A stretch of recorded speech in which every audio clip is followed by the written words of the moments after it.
ዜና ቤተክርስቲያን እናሰማለን። በመጀመሪያም አርዕስተ ዜና። የሕንጸተ ቤተክርስቲያን በዓል በታሪካዊቷና በጥንታዊቷ ደሴ መዝገበ ምሕረት ቅድስት ማርያም ቤተክርስቲያን በድምቀት ተከበረ። በቤተክርስቲያን አገልግሎቶች ለወንጌል ቅድሚያ መስጠት ተገቢ እንደሆነ ተነገረ። ታቦታትን ስናከብር ለታቦት የሚገባውን ክብር መስጠት ተገቢ እንደሆነ ተነገረ። ክብረ በዓላት ሲከበሩ የሚታዩ ስህተቶች ምን እንደሆኑ ተነገሩ። ሕግና ሥርዓተ ቤተክርስቲያን መከበር አለበት ተባለ። አሁን ዜናውን በዝርዝር እንሰማለን። አብራችሁን ቆዩ። የሕንጸተ ቤተክርስቲያን በዓል በታሪካዊቷና በጥንታዊቷ ደሴ መዝገበ ምሕረት ቅድስት ማርያም ቤተክርስቲያን በድምቀት ተከበረ። ብፁዕ አቡነ ኤርምያስ የሰሜን ወሎ፣ የደቡብ ወሎና የከሚሴ አህጉረ ስብከት ሊቀ ጳጳስና የቅዱስ ሲኖዶስ አባል ሊቃውንተ ቤተክርስቲያን ምዕመናንና ምዕመናት በተገኙበት በድምቀት ተከብሯል።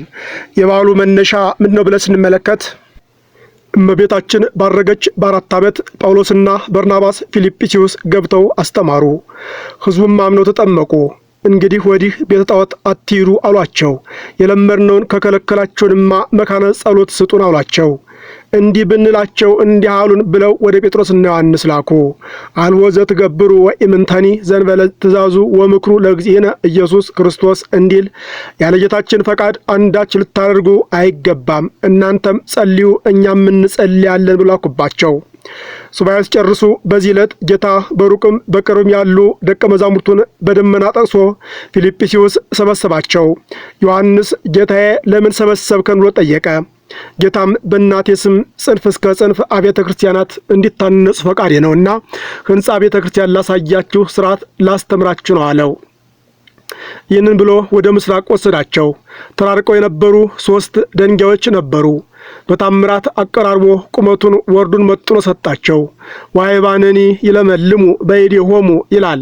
እሳት እንዳየው ሰም ከእጃቸው እየለመለሙ እየተሳቡ ቁመቱን 24 ወርዱን 12 ክንድ አድርገው ሰርተውታል።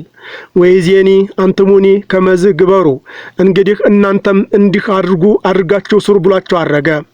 በማግስቱ እመቤታችንን መንበር፣ ጴጥሮስን ተራዳይ ካህን፣ እስጢፋኖስን ሰራይ ዲያቆን አድርጎ ቀድሶ አቁርቧቸዋል። ዳግመኛም ዋራሶ ለጴጥሮስ እንዲል ጴጥሮስን እጁን ጭኖ ፓትርያርክ አድርጎ ሽሞታል። በዚህም ጊዜ ሰማያውያን መላእክት ምድራውያን ሐዋርያት አንዱ ነው አመስግነዋል። ቤተ ክርስቲያን በእያንዳንዱ አገልግሎቷ ለወንጌል አገልግሎት ቅድሚያ መስጠት ተገቢ መሆኑን ብፁዕ አቡነ ኤርምያስ ተናገሩ። በዓሉም ሲከበር ለወንጌል ቅድሚያ ስለሰጡ ብፁዕ አቡነ ኤርምያስ የደብሩን አስተዳደርና የስብከተ ወንጌል ክፍልን አመስግነዋል። ያም ጊዜውን በተቻለ መጠን ለወንጌልና ለምስጋና ለማድረግ እናንተን ብዙ ላለማቆየት አስቦ ነው። ብዙ በዓላት ላይ ስትገኙ እንደምታውቁት ብዙ የገቢ ማሰባሰብ መርሃ ግብር ተይዞ ብዙውን ሰዓት የወንጌሉንም የዝማሬውንም ሰዓት የሚወስደው እሱ ነው። እናንተንም ብዙ ከዚህ በበለጠ ፀሐይ ላይ ያቆያል። እንዳያችሁትም ዛሬ ያለችንን አጭር ጊዜ ለወንጌል ለመዝሙር ነው ያደረገው የደብሩ አስተዳደር። ይሄ በጣም የሚመሰገን ብልህነት፣ ብስለት ነው። ብፁዕ አባታችን አቡነ ኤርምያስ ከዚህ አያይዘው የቤተ ክርስቲያን በጀት ምዕመናን መሆናቸውን ተናገሩ። ጊዜውን ለወንጌል እንድትሰጡ፣ ወንጌል እንድትማሩ፣ ስለ ሁሉም ነገር ስለማይነገር ስጦታው እግዚአብሔርን እንድታመሰግኑ አድርጎ ከሸኛችሁ የቤት ስራ እየያዛችሁ መሄድ እናንተ ይጠበቃል። እንደሰማችሁት ወሳኝ የከተማችን ክፍል ላይ የቤተ ክርስቲያናችን ቦታዎች አሉ። እነዚያን ማልማት ካልቻል ለሚያለማ እንደሚሰጧቸው ያው ትገምታላችሁ፣ አትጠራጠሩም። ስለዚህ አባቶቻችን፣ ወንድሞቻችን፣ እናቶቻችን እና እህቶቻችን እኒህ ሊቃውንት የሚኖሩት ቅዳሴያን ካህናት፣ ዲያቆናት የሚኖሩት ቤተ ክርስቲያናችንን ደግሞ በኢኮኖሚ ካሳደግን በልማት ካሳደግን ነው። ይህን ታሳቢ በማድረግ የሰበካ ጉባኤው በሚያወጣው ስልት እናንተን ለማሳተፍ በሚከፍተው መንገድ የቤተ ክርስቲያናችሁን ፕሮጀክቶች ለመተግበር የሚያስችል ድጋፋችሁን እንድታደርጉ በቤተ ክርስቲያን ስም እናሳስባችኋለን። ምክንያቱም የዚህ ቤተ ክርስቲያን በጀቶቿ እናንተ ናችሁ። ከሌላው ሀገር እንደ ሌሎቹ የእምነት ተቋማት ድራም፣ ዩሮ፣ ፓውንድ፣ ዶላር የሚመጣላት ቤተ ክርስቲያን አይደለች። ከዚህ ያደረሷት አባቶቻችንና አባቶቻችን ብቻ ናቸው።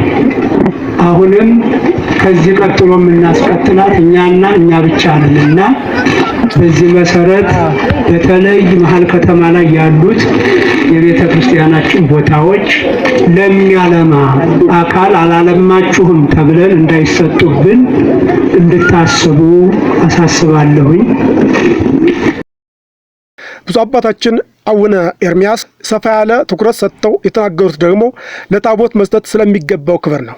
በተለይ አገልጋዮች ለታቦቱ መስጠት የሚገባቸውን ክብር በሚገባ እንዲያውቁ ካህን መሆን የእግዚአብሔር ጓደኛ መሆን አይደለም ነው ያሉት። የቤተ ክርስቲያናችን ሊቃውንቱን፣ ካህናቱን ታቦቱን በምን አይነት ክብር እንዳከበሩት አይታችኋል። ብዙ ጊዜ በመቅረባችን የተለየ በረከት የምናገኝ የምንባረክ እየመሰለን ምዕመናኑ ሳንቀር ታቦቱን እየታከክን ከታቦቱ ጋር እየተሻሸን ነው ብዙ ቦታ ላይ የምናዞረው ውደቱ የሚደረገው። ይሄ አለማወቅ ነው እንጂ ስህተት ነው፣ መርገምም ነው የሚያመጣ። ታቦቱን መቅረብ ያለባቸው የተለዩ ለአገልግሎት የተመረጡ ሰዎች ብቻ ናቸው። እንዳያቸዋቸው ታቦቱን ያከበሩት እነዚህ ወይም የተሸከሙት እናንተ በግልጽ ቋንቋ ለመናገር ለታቦቱ ጥላ የያዙት ከቀኝና ከግራ ያሉት እኒህ ናቸው ታቦቱን በቅርብ የሚቀርቡት።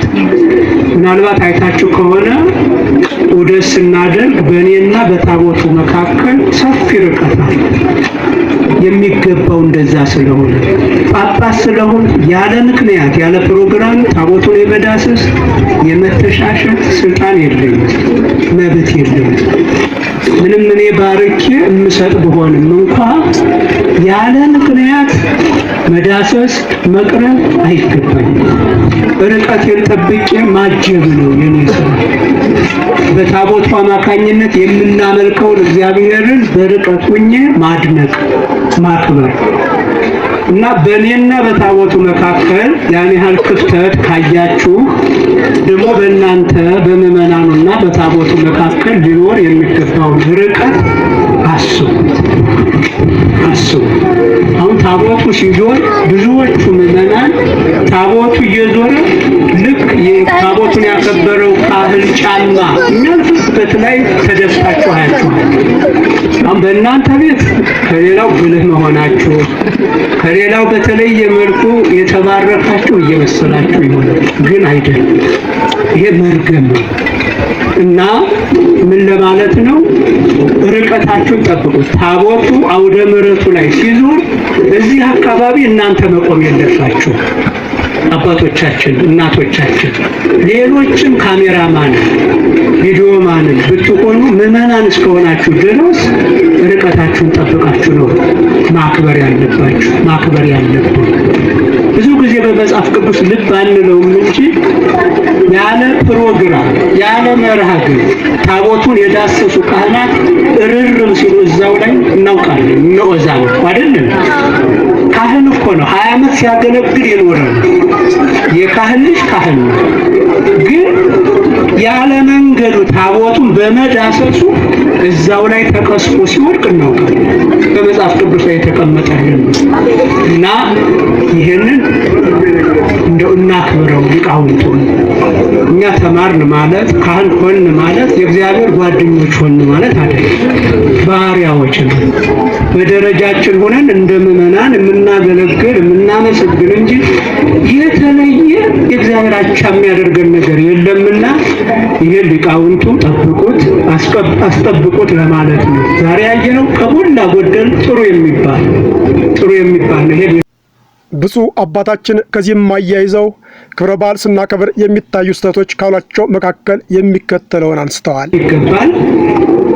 ሌላ ደግሞ የምታዩት ታቦቱ ይወጣና የሆነ ድንኳን ላይ ይቀመጣል። እኛ ወንጌሉን አስተምረን ምን ብለን እስከምንጨርስ ከዋናው ክብሩ ከመንበሩ አውጥተን ድንኳን ላይ ጊዜያዊ መጠለያ ላይ እናስቀምጠዋለን። የማይመጥነው ቦታ አሁን እንደ ደሴ ከተማ የምናያቸው ስህተቶች አሁን ዛሬ ያን አላየንም። እዚህ ደብር ላይ በጣም በሚገርም ሁኔታ የወንጌሉን አገልግሎት እስከምንሰጥ መዝሙሩን እስከምንዘምር ድረስ ታቦታተ ሕጉ እዛው መንበረ ክብራቸው ላይ የወንጌሉ አገልግሎት ሲያልቅ ነው ለዑደት የወጡ መሆን የሚገባው ይሄ ነውና በፍቅረ ማርያም ሌሎቹም ካህናት በጣም ነው የምትደነቁት። ለሌላው ምዕመን ለሌሎቹ አድባራት አርአያና ምሳሌ የሚሆን አገልግሎት ነው የተሰጠውና በዚሁ ቀጥሎ በርቱ ለማለት ነው። ይሄ ነው መሆን የሚገባው።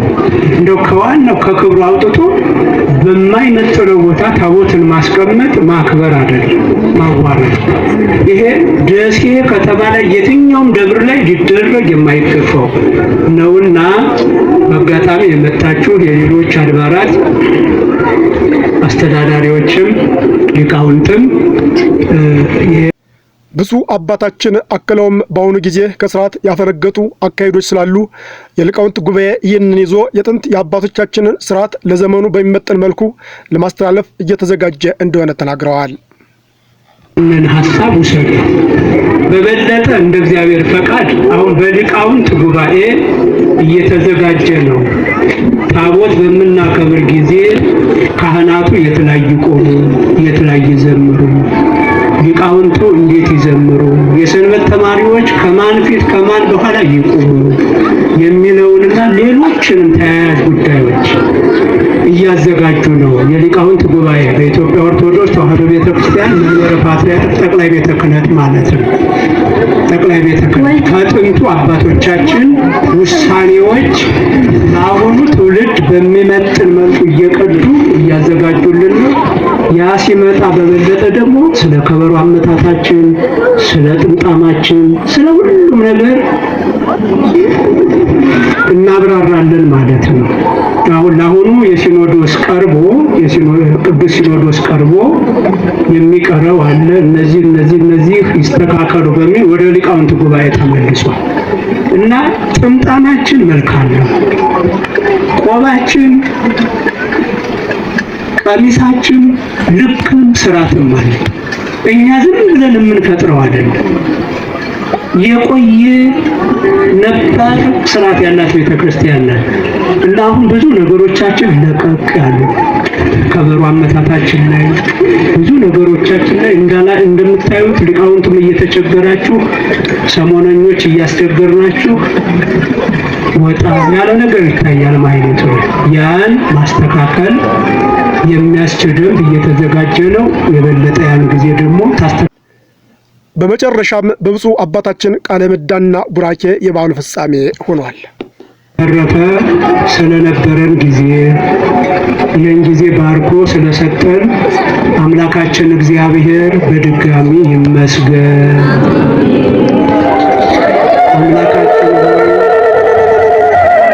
አምላካችን ሆይ ማህሌታችንን፣ ቅዳሴያችንን፣ መስዋዕታችንን፣ ጸሎታችንን ሁሉ ተቀብለ የታመሙትን ፈውስልን፣ የተራቡትንም በበረከትህ አጥግብልን፣ ሙታንን በይቅርታህ ማርልን፣ የታሰሩትን አስፈታልን።